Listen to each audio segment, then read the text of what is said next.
Assalamu alaikum wa rahmatullahi wa barakatuh. Signs of Qiyamah. We start with a narration of Sahih Bukhari. Rasulullah sallallahu alaihi wasallam said, the hour, meaning Qiyamah, will not occur until religious knowledge is taken away, meaning by the death of ulama and scholars. Earthquakes become frequent. Time passes quickly. Afflictions appear, murders increase, and money overflows amongst you.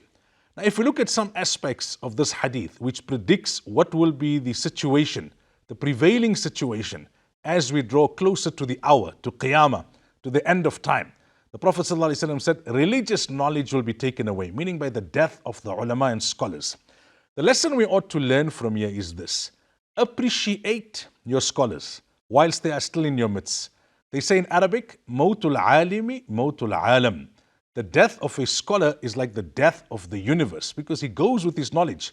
Some of it may be preserved in his writings, in his teachings, in his students, but a lot of it is lost. Now we know that scholars have difference of opinion, scholars have differing viewpoints. It's not for us to get too engrossed in that. Every scholar has goodness and has knowledge from which you can take benefit. Don't get too involved in the politics between scholars, in the differing views between scholars.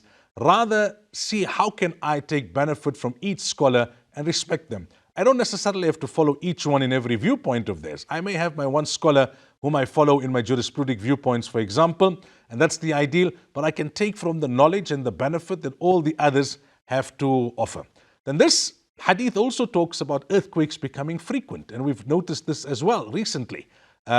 We get quite shaken when we see visuals and we see images and we hear stories about the earthquakes that strike in various parts of the world. But we have to realize that there will be a major earthquake that will bring this earth to an end. So even if we are not alive at the time when the earth comes to an end, in Arabic they say, إِذَا مَاتَ الرَّجُلْ قَامَتْ قِيَامَتُهُ. When you die, your Qiyamah has started. Your final hour has started. So earthquakes should remind us to prepare for death. Time passes quickly. 24 hours is 24 hours. An hour is an hour. A minute is a minute. Time passing quickly, meaning there's no blessings, there's no barakah in time. So what we need to try and do is ensure that we value our time.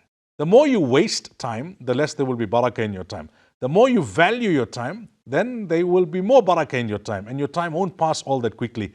Murders will increase, meaning the value of life will be less, and there will be an abundance of wealth. People will be so extravagant that it will boggle the mind how much they can spend in a night, or in one trip, on one holiday, how much they can splash on friends just to show off. All of these are signs of Qiyamah, signs of the hour. Until next time, inshallah, Assalamu alaikum wa rahmatullahi wa barakatuh.